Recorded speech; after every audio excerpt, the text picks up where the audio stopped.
I would like to take this time to introduce to you our panelists. Next to me is Rohan de Soysa. He is the chairman of the Sapumal Foundation. We have Shayari de Silva. She's the chief curator of the Geoffrey Bawa Trust. And we have Malaka Thalwatte, the chair of the Board of Trustees for the George Keyt Foundation. This talk is to discuss the crucial point of what art and cultural institutions do within Sri Lanka. All of these institutions are legacy institutions of people who have made a huge effect in the art sphere for Sri Lanka. And with that, I would like Rohan to begin. Thank you, Nour. I don't mind if I read out. No. Good evening, ladies. Good evening, fellow art lovers. What the Sapumal Foundation does is to maintain a gallery of artworks collected and displayed by the founder, Harry Peiris, in the house he lived in. He was the secretary of the 43 group, and most of these were bought directly by him from the artists, and many more from an auction of Lionel Wendt's effects after he passed on. In 1974, he felt that he should establish something of a more permanent nature so that the public could view good art and be enriched thereby. Margaret Gunaratne, an Englishwoman who was a librarian at the American Center, said, Harry, in his understated yet determined way, was convinced that the advantages he had inherited, received, and gained must be shared with a wider range of people. It was a responsibility that made him restless. In such thinking, the Sapumal Foundation took firm and adventurous route. That was Margaret Gunaratne's, those are her words. So he formed the Sapumal Foundation with two close friends, Dr. Christopher Raffel and Dr. Arthur Virukun as trustees. We maintain it as it was so that visitors and researchers can savor its simple and serene ambience.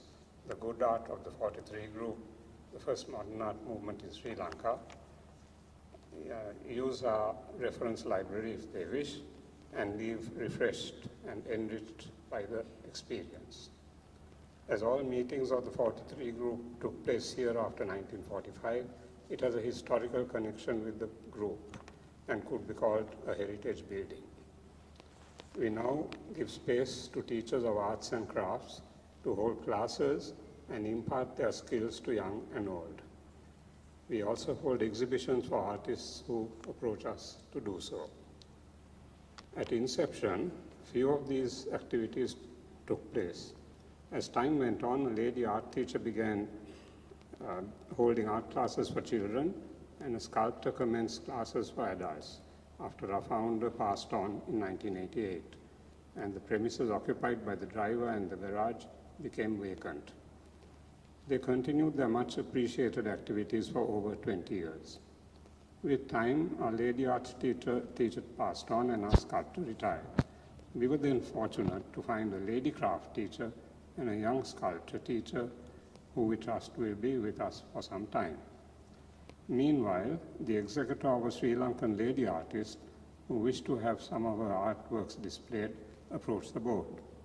We agreed that he could build a suitable gallery and asked for a small apartment above so we could rent it out and get an income.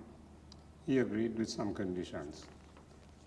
We believe, as did the 43 group, that by advancing the cause of art by this and other means, we sow the seeds of a better life for all.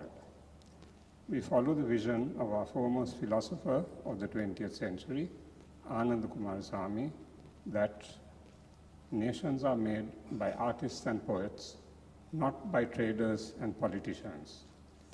Art contains within itself the deepest principles of life, the truest guide to the greatest art, the art of living. We also try to follow our founder's vision that the artist is not a special kind of man, but that every man or woman was or could become a special kind of artist.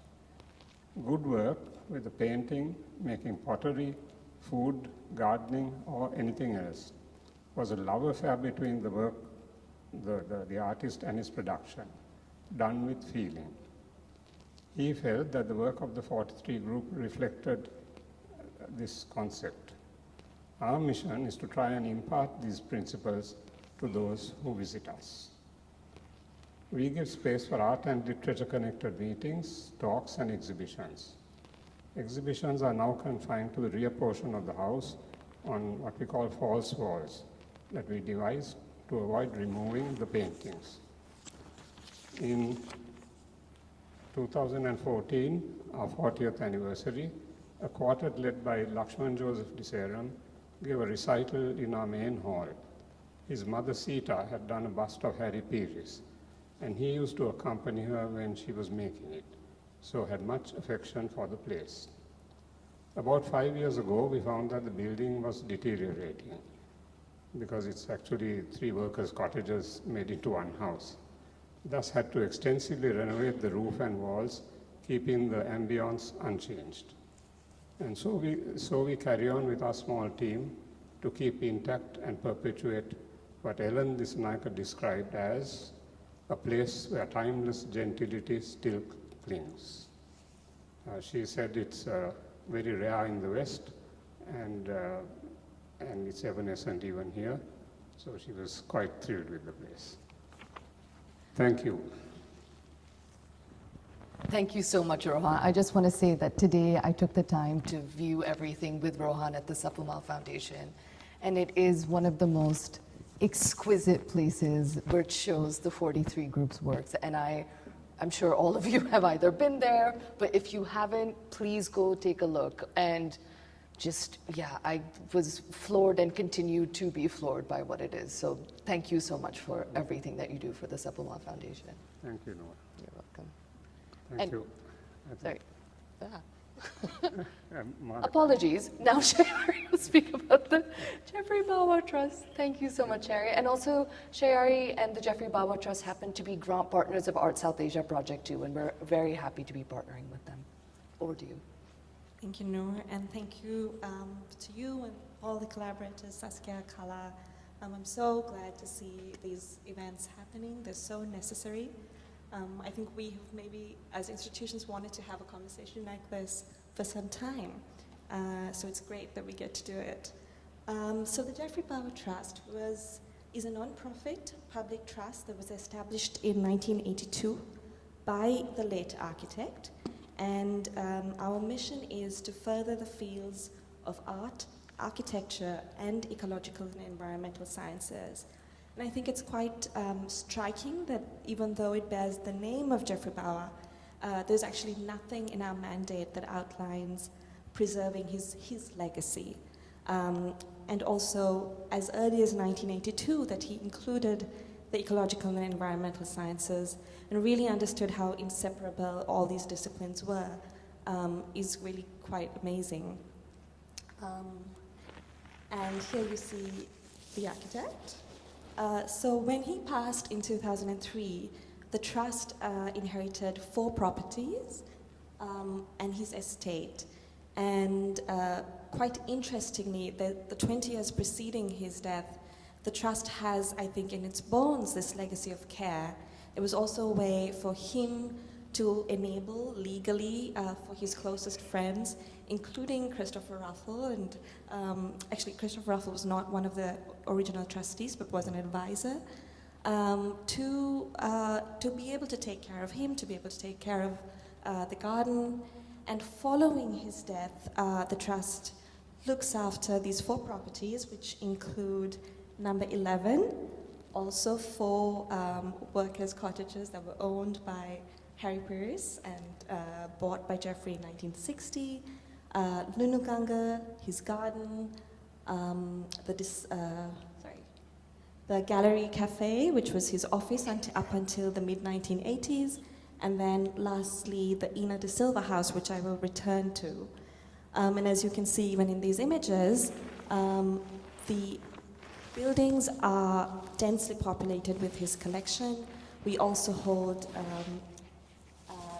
objects that he collected, that he designed. And when I say he, I'm really talking about a collective because it was the architecture practice, as well as over 4,000 drawings over 1,200 documents, and over 1,000 books. And the reason all these numbers have pluses against them is that we're still in the process of cataloging, and I believe this number will increase. And what's quite amazing about the archives, for example, is the way they have this interplay. Drawings that we hold for buildings that either we manage or own or are studying, and there's a very interesting story about the relationship between art and architecture when you look at these as a whole. And of course, as you've already hinted at, Rohan, there's an intense conservation requirement, which the Trust has been, I would say, one of the forerunners in the modern period. So we worked with Drury and Shamini Desaram, the owners of the Desaram house, to restore this house, which we also now manage.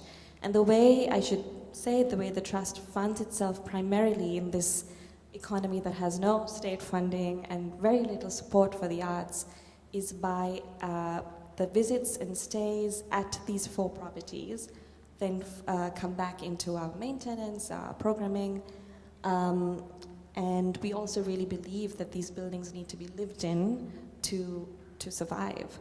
And then the Ina de Silva house, I'm sure many of you are familiar with, but it was an amazing effort for the Trust to relocate it in 2010 when it was facing demolition to a site that is now adjacent to Lunuganga.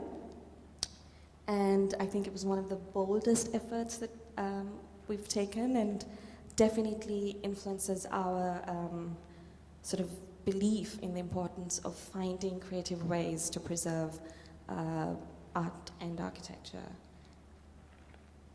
And here you see it as it stands at Lunuganga today. And then we also host a series of curatorial programs.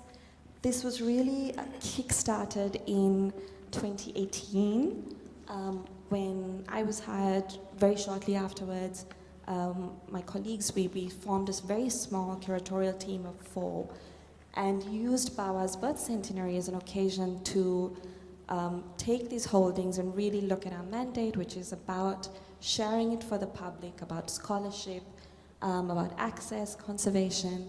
And this program was a 1-year program. Because of COVID, it became a 2-year program. But it was a whole slew of talks, tours, events, exhibitions that were in many ways first steps delving into these collections, these places. And that has continued over the last 5 years, even under quite intense conditions. Out of the Bawa 100, the major contemporary program was these 5 site-specific installations called The Gift at Lunuganga, building on the tradition of the garden to have artists make work, respond to the place, and by doing so shift our own perception. And it's a constant relooking that we're doing. Thank you, Sulakshi. And here you can see Kengo Kuma, who had a pavilion. We always work with artists and architects. Dominic Sansoni, who's been photographing the garden since he was 17, so it was amazing to have him return and make this very beautiful body of work. We also did an exhibition in 2022. That was the first time we really focused on the archives and really tried to make it something that we collectively as a community can engage with. And because it was a first time, we spent a lot of time thinking about how do you make architectural drawings accessible. We did daily and sometimes more than once a day tours. We really tried to make the most of having these materials on view. We published a companion publication. The Trust also has its own imprint, but with this one we worked with Lars Mueller so that we could have wider distribution. And we have an ongoing oral histories program. We are also taking very much to heart, and I have an amazing group of colleagues who are here, I think, in looking at Geoffrey's practice, not only as him or his colleagues, but looking at the time. So in 2022, we began a program selecting 5 key architects from that immediately post-colonial period. And initially, and that year, 2022, was so eventful, but we managed to do this on a really shoestring budget where we still were able to, I think, do some participatory programs, including a wiki editathon, an open house, and a project called Model Ideas, where we worked with artists to make and interpret these practices. And just the last thing I would say is that our ongoing program, which we launched last year in celebration of Lunu Ganga's 75th anniversary, was really an effort to look back at the garden and try and understand our collection is including, for example, trees and living components, but also looking a lot closer at this relationship between ecology and the environment. And so we also have, as part of this program, and you can all go see it, I hope you will, an installation by Rina Kalat, Firi Raman, and my colleague Klini has curated a program looking at the garden through a queer lens. And later this year, we'll have architect Sumaya Valley install a pavilion. So that's a very quick overview. I mean, that was wonderful. Thank you so much, Shayari. Again, had the pleasure to visit the Geoffrey Bawa, number 11 house. Have obviously been to Gallery Cafe as well, and excited to see the other 2 spaces, and even more.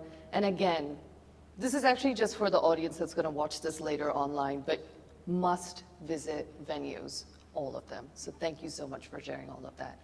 Over to you, Malaka. Yes. Hi, everyone. So the George Keyt Foundation was actually founded in 1988 by some of his close friends, headed by Sita and Cedric de Silva, who wanted to firstly maintain his legacy as an artist.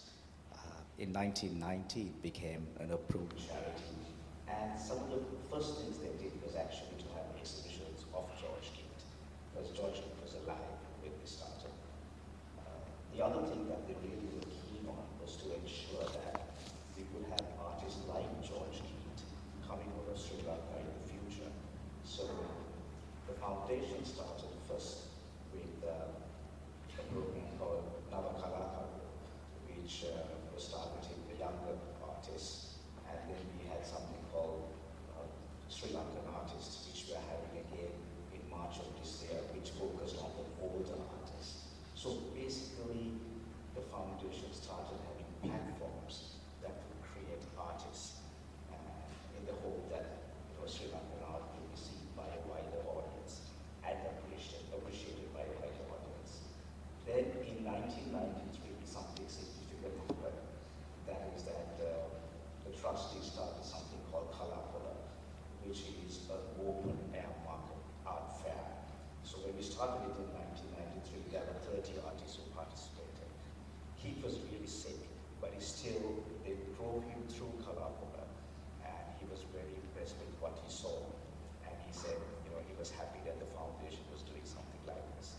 Today, with the partnership of George Keyt, who's been with us for 29 years, last year's KALAA had over 300 artists participating, 30,000 visitors, and transactions, we estimate, over 30 million. So, we were able to create these platforms from very early on by our founders. So our mission really was, as an organization, to keep the legacy of George Keyt, which is very important to us, and the other being to support the arts. And over time, the supporting artists have become a more important part for us. So in recent years, other than these programs, we've also got a permanent space for artists at Nations Trust Bank Premier Center, where we rotate artists continuously. And we are very interested in making art more accessible throughout the country. So what we've done is we're looking at translations in local languages. Art in Sri Lanka still is very much in the interest of the English-speaking community. So we want to go beyond that. So these are some of the programs that we have done. And we have also maintained the Board of Temple, which contains George Keyt's finest work in my opinion. We had a restoration done in 1990 with the help of an Indian High Commission.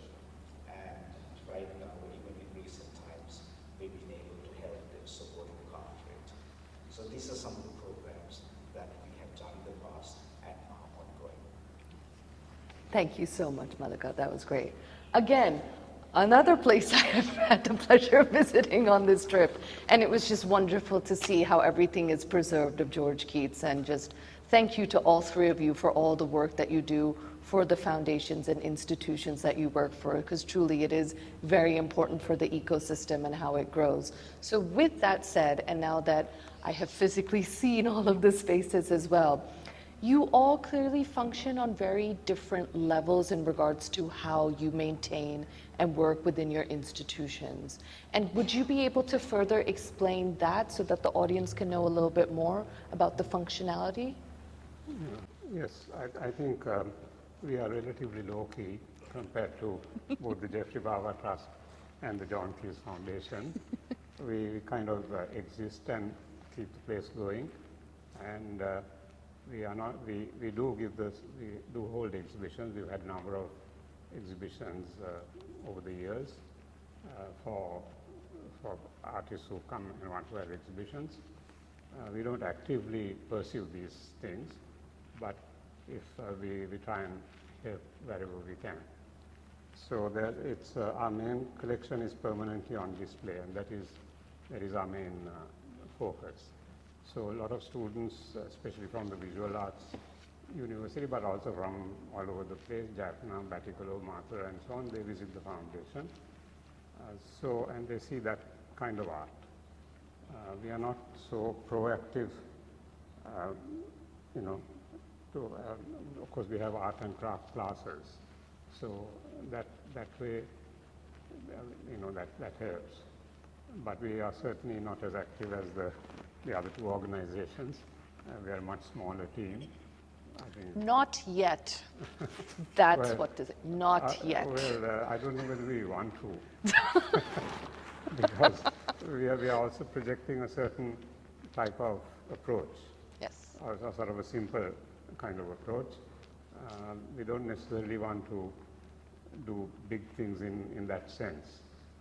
And so it's a different approach.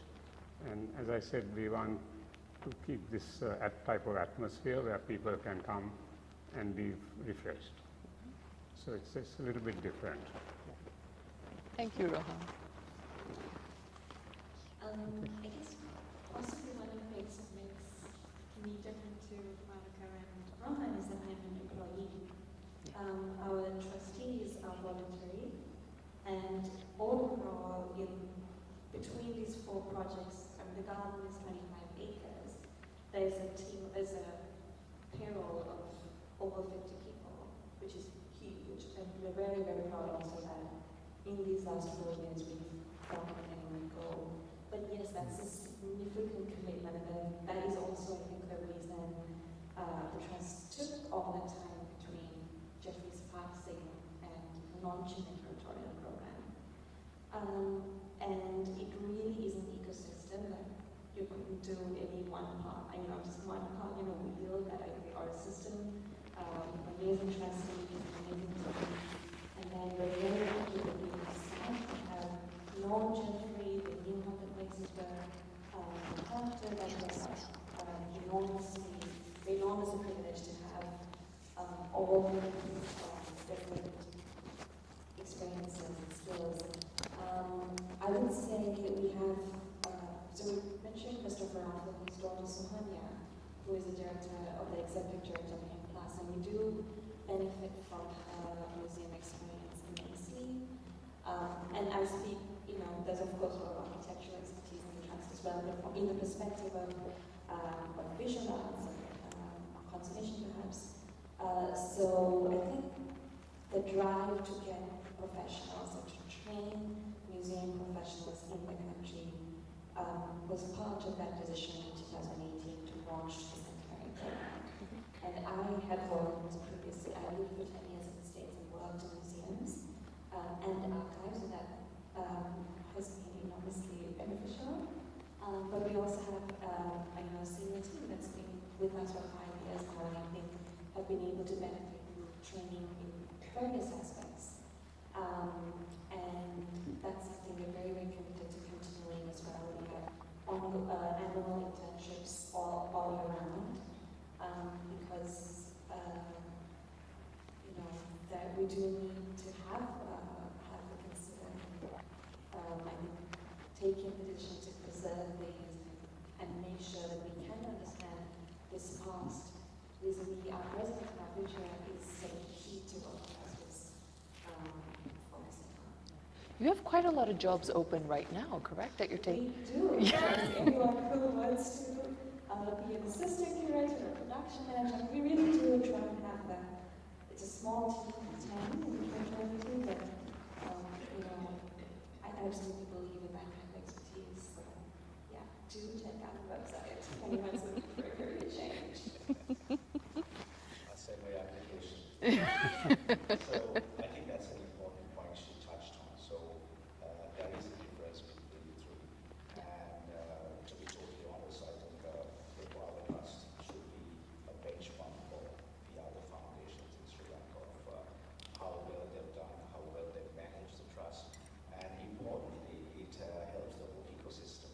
I mean, the Bawa Trust having visitors at Gulugala means, it's helping the arts because they come and then look at artists, they come and look at exhibitions.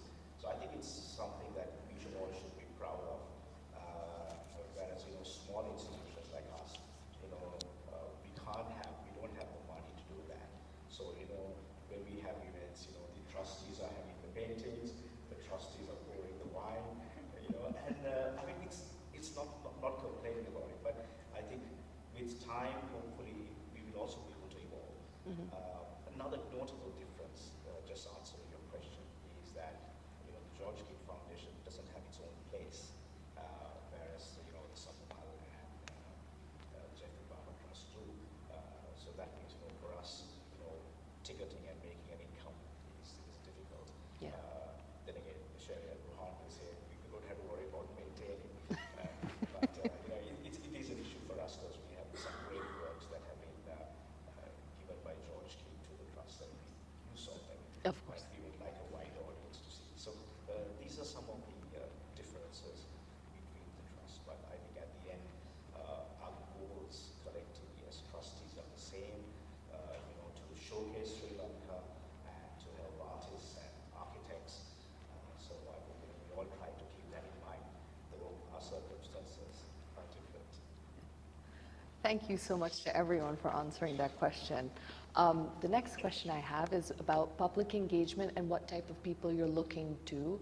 Like Shayari just said, she is looking for more people to join her team. How are you engaging with the public, and how are you also interacting with people to get them engaged with your mission of your institution and how it's functioning? We are not so active in that side.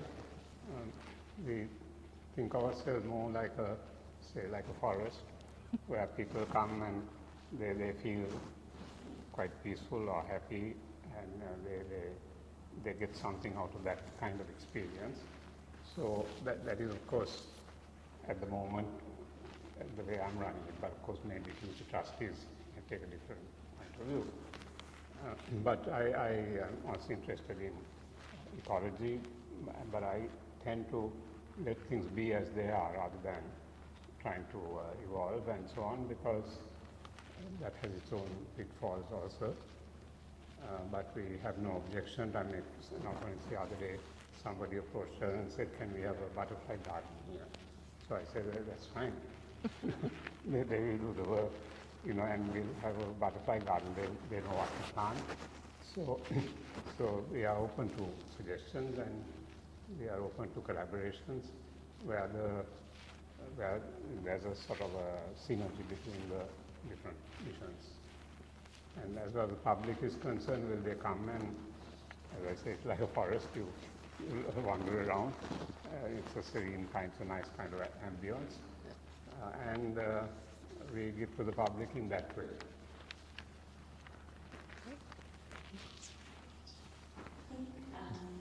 Understanding how public and our relationship to our public is kind of at the core of what the curatorial team is doing.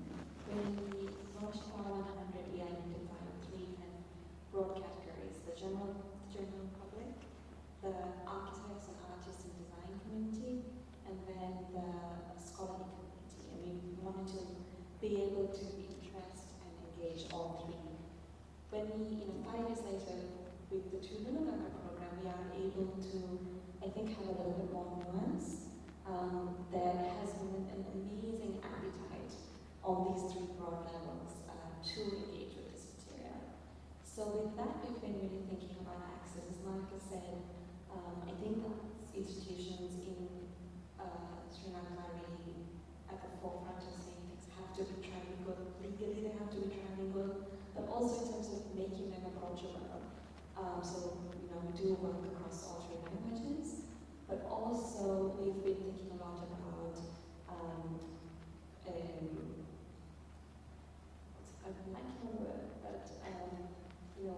what can we do beyond language, access beyond language, and thinking about Geoffrey, who in the last 5 years of his life was non-vocal, non-mobile, and we tend to always focus on the parts of history where everyone is perfectly able, but none of us will ever be that way. And so, and the garden is such an amazing place to actually approach these conversations.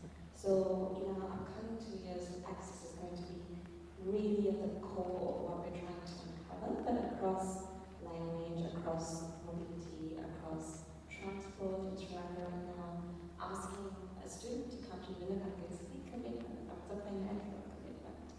So we are, my team and I are always thinking, how do we kind of take a granular approach to what access means with each of our programs? Thank you.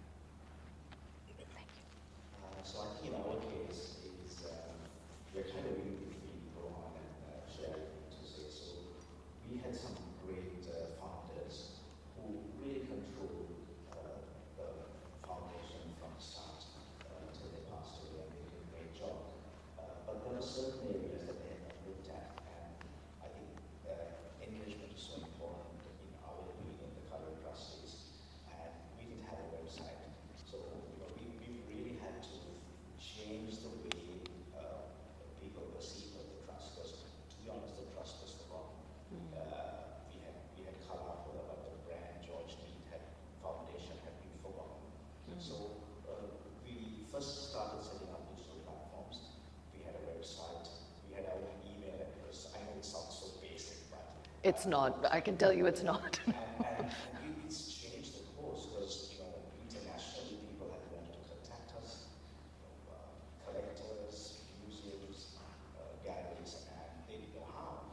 So and for our artists, a lot of artists, people don't read the newspapers anymore, and especially the younger ones. So having these digital platforms, like we just have a Facebook page from December, so it's quite interesting. But it's just to say that transformation has helped us interact with people.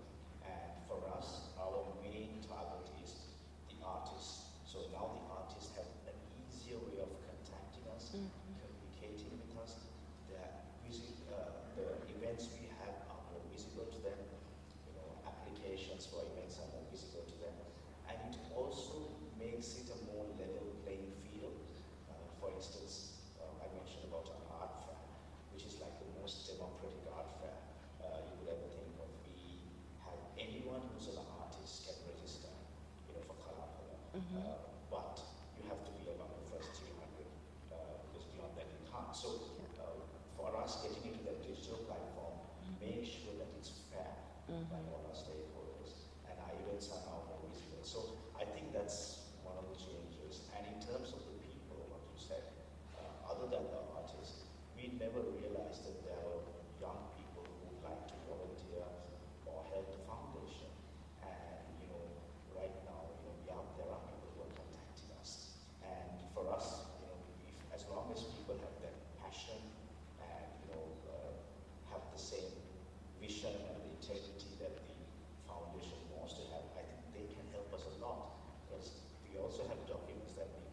digitized, photographs that needs to be archived, and we are an organization, as I said earlier, it's the trustees running around trying to do things. So I think it's very positive that this engagement that we've done in the very recent past is becoming visibly successful. Thank you so much, that's great. Now my question is more focused on each one of you in your roles in what you're doing. Can you explain or tell us a bit more about certain key developments and changes you've made it at each one of the institutions you work at that have helped the institution flourish even further? Yes. I was connected with Harry Pires, who founded this, is actually my granduncle. So there's a sort of a family connection, but I don't think that's why he asked me to be a trustee. It was more the fact that I was also a photographer and I could photograph the paintings and make sort of simple booklets to be taken around, that kind of thing. Initially, I was abroad for a long time and I drove overland and came here, and he used to ask us for lunch and tea and things like that. And so as we talked, I realized, that some of his ideas and mine resonated. And so one day he asked me to be a trustee, and that's how I became a trustee. And so my main contributions would have been with Neville Veeraratne. We published a book called the Sapumal Foundation Collection, a select catalogue. Neville did all the writing and editing, and I photographed the entire collection and inventorized it and measured the paintings. That was, as Malaka was saying, it had to be done by me, really. So you did all the cataloging of each individual artwork that went into the publication and did the photography for it? Yeah, no, I did the entire collection, and Neville was living in Australia. So I then sent it to him. And what happened is he was here on a visit, and he offered to do the writing and the editing and the layout free of charge.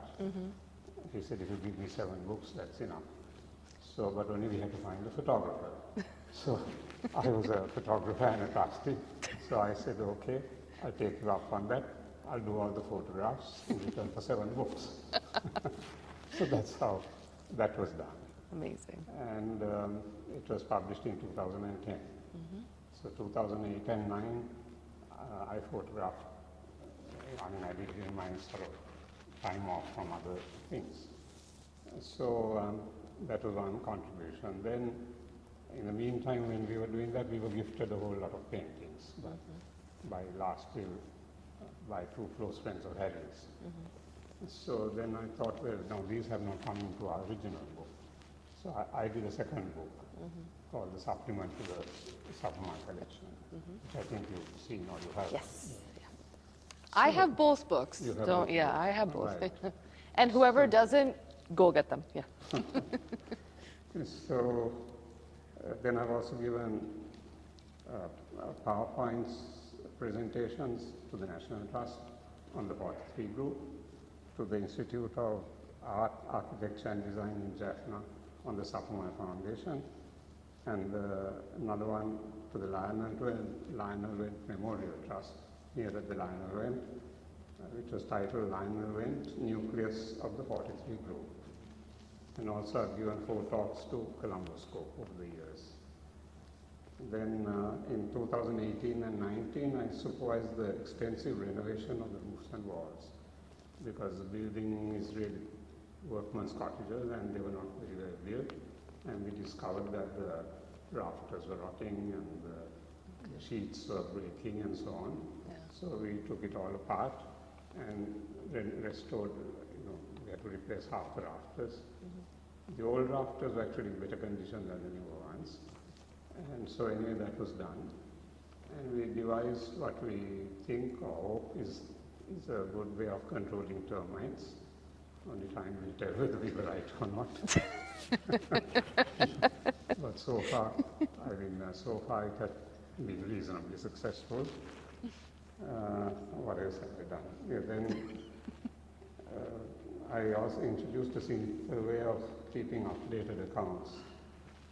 And we brought out spiral bound copies of the Sapumal Foundation. The main catalog sold out. So reprinting it is extremely expensive, and the sales are also quite slow. So we devised a way of we photocopy, color photocopies in spiral bound form, which are quite acceptable for researchers, people like that. So that is, then we also introduced the taking of credit card facilities, which was lacking up to then. So those are some of the contributions that I have made. And we are still quite a small team, but we might need to grow a little bit. So time will tell. There's always room for growth, but it's amazing that in your position you have been able to develop so much educational and development practices now for the entire Sapumal Foundation. So wonderful. Shayari. I guess I kind of hesitate to say that we put so much as a collective, but I think it's very nice that I did something. Take credit. No, I think that I just joined a moment where we had the trustees and the decision to change the way we were working so that we could create growth, so that we could capture the objects, make them accessible. So there was an objective. And I guess also in the images I showed you, I did a very quick run through of what we've done over the last 5 years.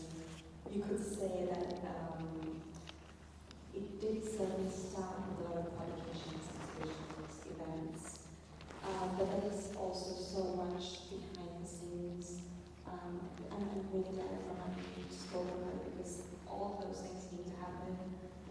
We've been very pro-policy developed and consistently developing policies, guidelines to structure management, to structure the way we work.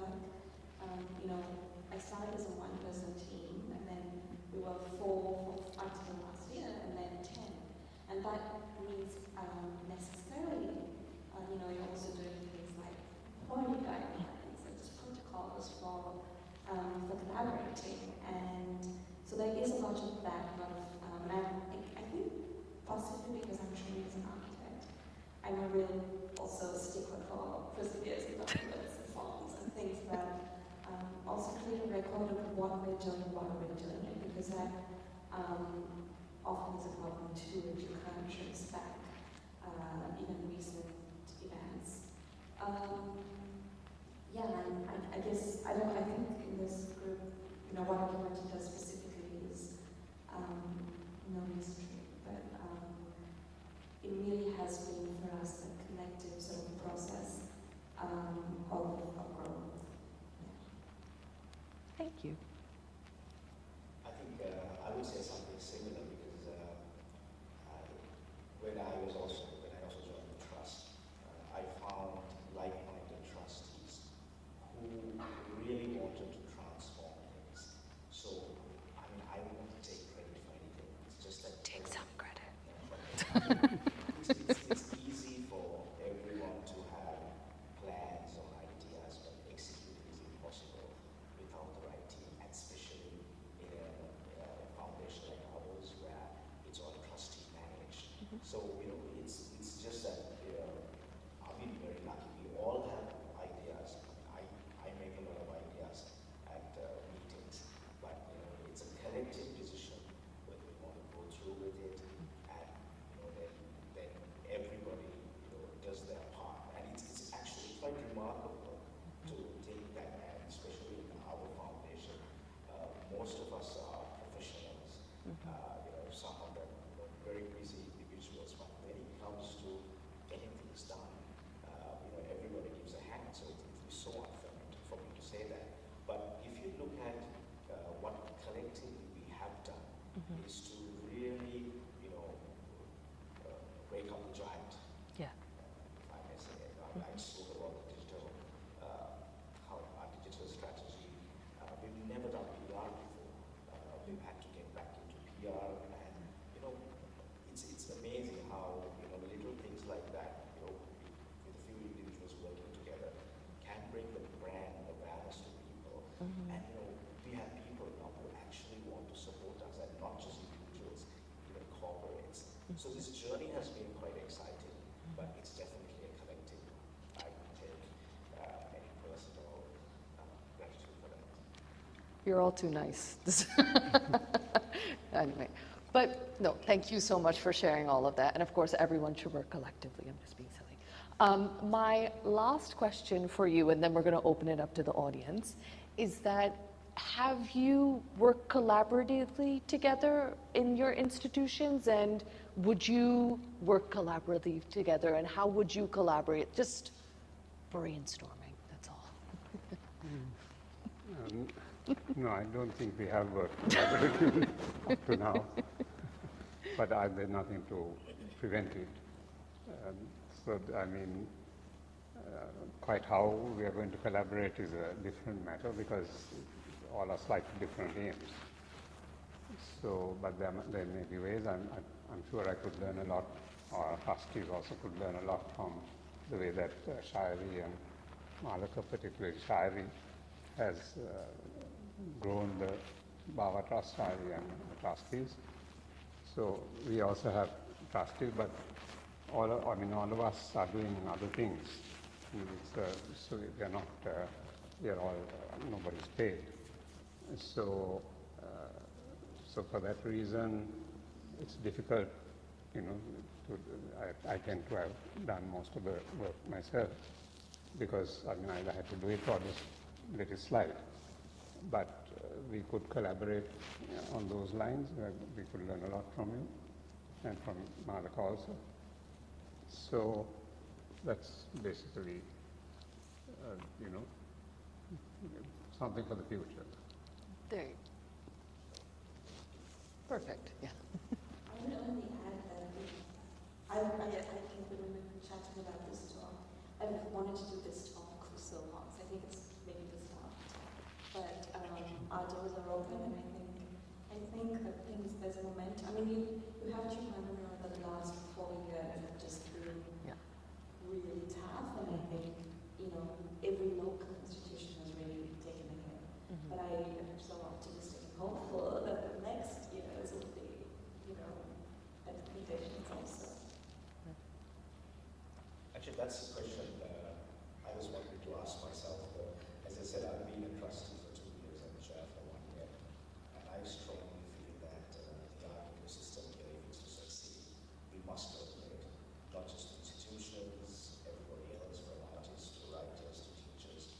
So I think it's something that we should explore. And we all have different strengths, we all have weaknesses, but together I think we can do a lot more. And I think it's something that's worthwhile exploring. But as Rohan said, the other issue is also time. Because we have, in our case, we have like 4 or 5 major events every year. Recently, we just concluded a huge fundraiser, which was completely new, innovative way to do that. So, finding time. And I think it's important that we have discussions like this, because we haven't spoken about our institutions or what we do collectively. If I meet Rohan, we talk about something else. It's always different. So it's nice to have discussions like this, and I think it will help something in the future. Yeah. Actually, I do need to give credit to Shayari for this because we were talking about discussion and then this is how it evolved, and I have to say it's been amazing listening to all of you. So thank you so much for all the insight, everything that you've given us. Hopefully, next time we're all together, there'll be a collaboration we can talk about. Yeah, so at this time, can I does anyone have a question? I sadly can't see anyone, so I'm gonna have to pass this forward.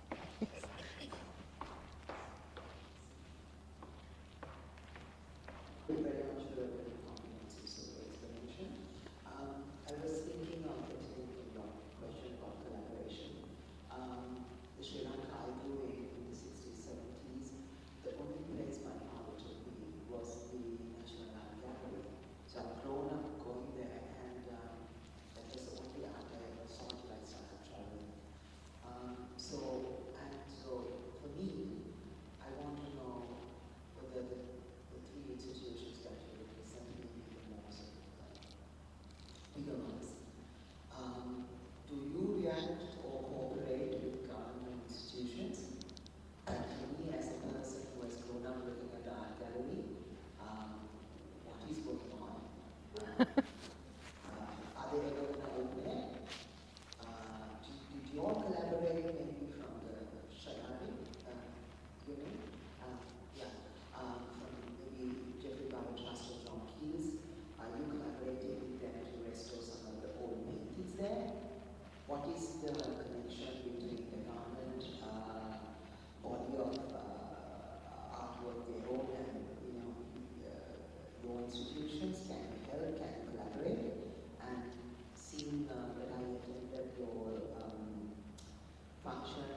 So, so to collaborate like that and have those synergies would be a good idea, I think.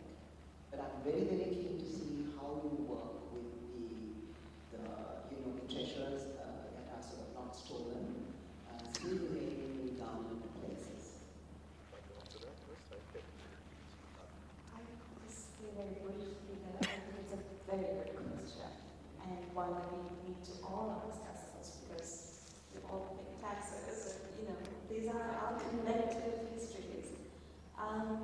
The brief answer is, as an institutional level, we have not been involved with the National Gallery.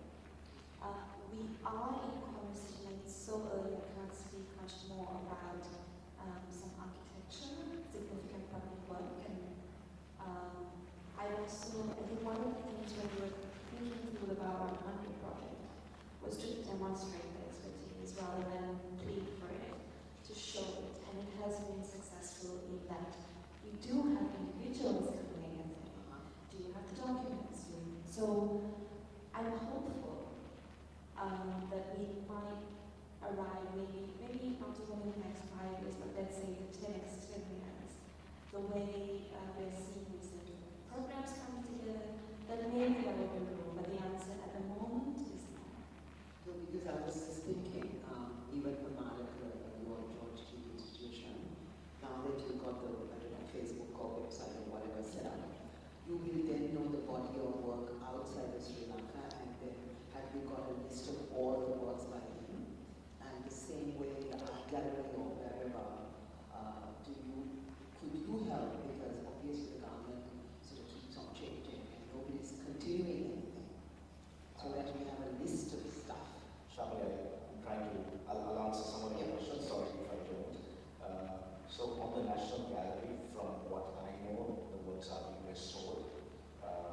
When they will be set up, I don't know. I know there are some good professors involved in it, but I know it's been a long time. All I can say is I remember as an individual in 2015 having concern about the collection, and as an individual I did go and try to find out if they were in one piece, and I was very happy to note that though they were in storage, all the pieces were But on some of the other questions you said, which are very valid, you talked about cataloging, and I think one of the things that we raised this money from our limitation, other than to survive in this US market, was to try to start doing a catalog price only for George Keyt. We are all aware of the large amount of George Keyt fakes that are sold here across the world, so we need to mitigate that. We have got support from the Raza Foundation, who have done very good catalog only for Raza.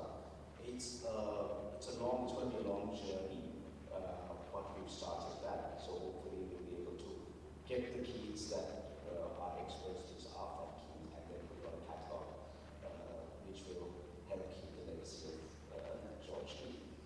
In terms of government support, I mean, to be totally honest with you, we all know it's a difficult thing, and you can't blame the government on that too under the current circumstances. This is very recent, Yeah, I mean, there are obviously, higher priorities, feeding people, so I think it's difficult for us to do that. But we have had conversations with His Excellency the President on how we can support institutions like ours. We've spoken about Curator, for example, which there's a lot of red tape because it comes under the disaster and archaeology. So, and I must say that he was willing to listen, and I think he was willing to support as well. But I feel that a lot of these things we need to do whatever we can, because the government priorities are more important than sometimes right. I'm not saying art is not important, but you know what I mean. I hope that answers. No, yeah, because like even the fact that Rohan mentioned that he could print the second print of the first book he did, I find it very sad. And I was wondering whether John Keyt is going to lay a hand on that. So, Shayari, just to let you know that I'm not John Keyt.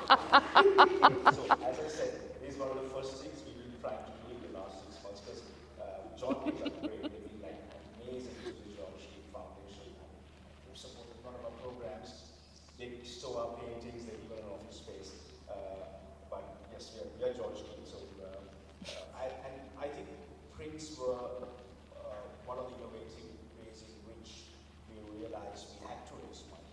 Going back to your question, I mean, sorry, I hope I'm not taking too much time. You're good. I mean, when we needed to raise funds 4 months ago, we actually didn't have any funds.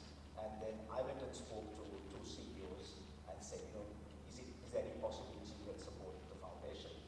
Then one of them said, well, this year we're giving 100,000 books to school children whose parents can't afford them. We want half of that. And the second one said, we have a program where we are giving additional books to pregnant mothers. So how do we ask money from them? So we came back to the trust and we came up with this idea of invitation rates. It was a great success. We put a lot of work into it to make sure that the people were getting things of the highest quality. And to answer your question, definitely, if any other institute wants support on things like that, we are more than willing to support them. Thank you. I think Rohan may want to say a few words on that. Yes, as I think I was mentioning at the event we had at the Paradise Road Gallery, we tend to cut our coats according to the cloth we have, as it were. And sometimes it works. I mean, we've had people coming to the Sapumal who like the Sapumal, and they realize that we are trying to restore paintings, and we've had people offering to fund them without wanting any credit, which is somewhat unusual. But they say, we like the place, we like the paintings, and so we'd like to do something to help. So we have actually started on that. And they will restore a fair number of paintings. But they want to be anonymous, which is unusual, but also very wonderful. Because they say we are doing it for the love of it, not in order to get credit or anything like that. So that is very unusual. And it shows you the true passion that this person Yes, has, and that's right. and that's the It's most actually important more thing. than one person. Yeah. So God can get them to come and meet us too. I think we have time they had a for. particular attachment to in some way or the other to the Sapumal, having been there as children or whatever, and or that their children went to art classes there. There's that kind of connection. I think we have time for one more question. Yeah. I just wanted to ask Rohan. Rohan, I can't of course see anybody, but anyway. stand up. No. I We still can't because of see the you, light. so it's yeah. But ask the question. It's Malaka. Right. That way. Or that way. I just, Sapumal is, I mean, it's a wonderful place, and it's a lovely gallery, it's a lovely place. I just wanted to know how you balance, given our climatic conditions, how you balance sort of keeping the place as it is, in a sense, without kind of closing it all off with AC and so on.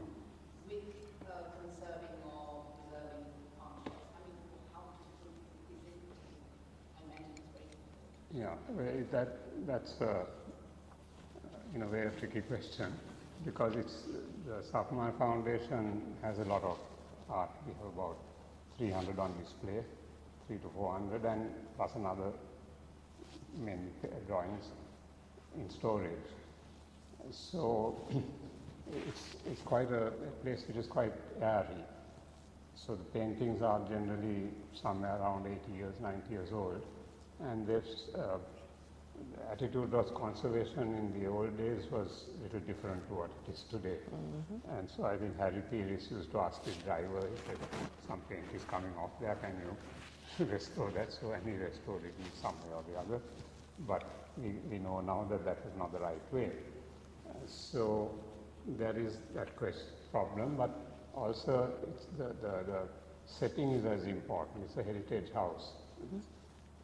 It's got a certain kind of atmosphere, certain ambience.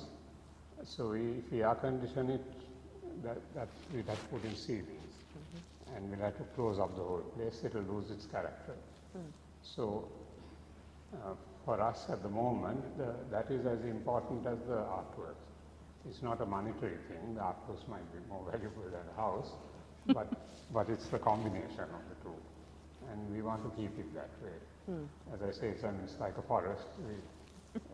We want to keep it as a forest. We don't want to cut down trees and build things and so on. We want to keep things as they are as far as possible. Yeah. But we are restored. We've restored, I think, hopefully the property. So now we are embarking on the second stage, which is restoring the artworks. And fortunately, as I said, there are people who are willing to support us without actually wanting any credit. And I think that's a good example to set. Yeah. And I saw the restorations today. They're very, very good. So kudos to whoever is doing that work. It's excellent. I think, one more question, and then that will have to be the last one. I'm sorry. Thank you for your presentation. I want to kind of look at the title a little bit and get everyone's opinion. In terms of design and sustaining institutions, I think Malaka touched on it with the word volunteers, and I know that you're all undergoing a process of change, which is fantastic. And just referring to more established ecosystems that have development and engagement teams, which call on a different group of professionals to be engaged in helping not just the trustees, but curatorial teams to fundraise and to interface with their audiences in very specific ways. I wonder if your three institutions are beginning to think about how you might be growing up to mature in that way. And also just to kind of present the idea that the volunteer sector plays a very important role in the running of institutions in more established contexts where government funding is kind of only becoming smaller. I wonder if you've all thought about the role of these two things.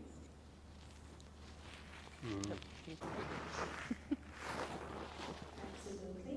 It's really what we ask ourselves every day. How are we growing? Is this growth sustainable? And we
expert and to look at the various aspects, the marketing, the curating.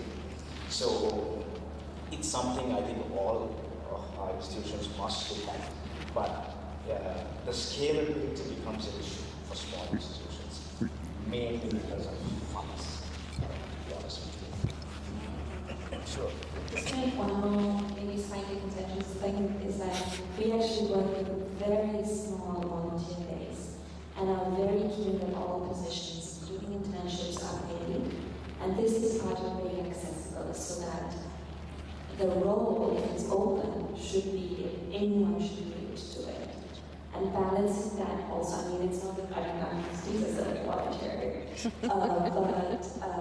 and we do for events have occasionally docents who volunteer, but even then we always pay at least a stipend for their transport and meals, so that this work in the cultural sector is valued. It's not seen as a hobby or as, a side hustle, but really as a sustainable career.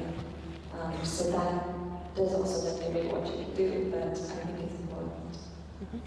Rohan?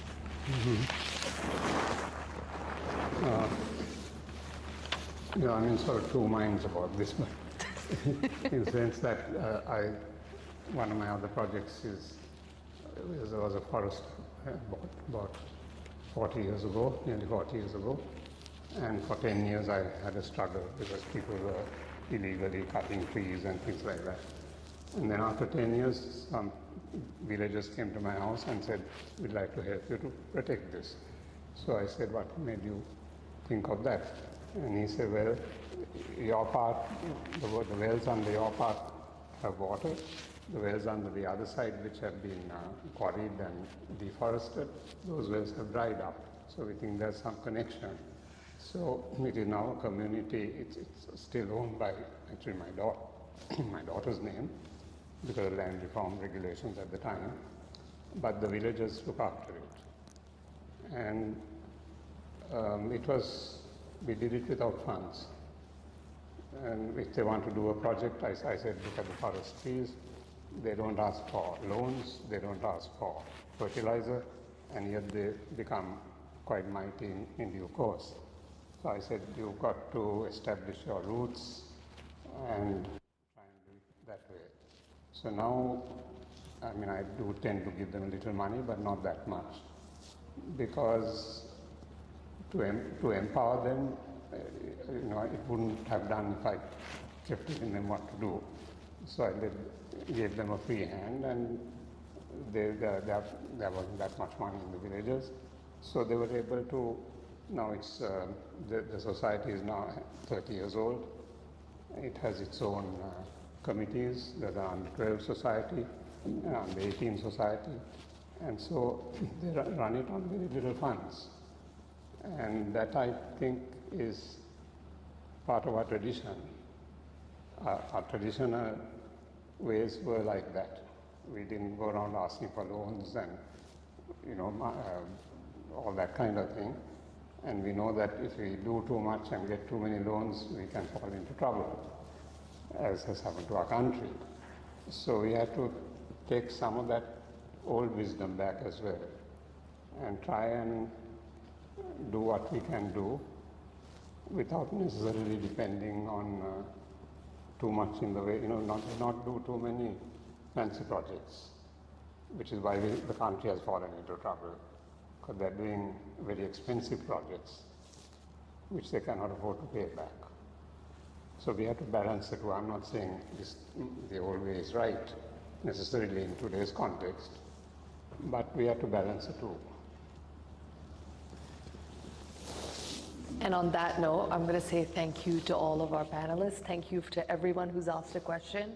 This is the last physical talk for KALΑ and Art South Asia project. So I want to take this time to thank everyone, the Lionel Wendt Art Trust, the whole KALA team, everyone, all the wonderful panelists as well. Thank you so much, and we'll see you soon.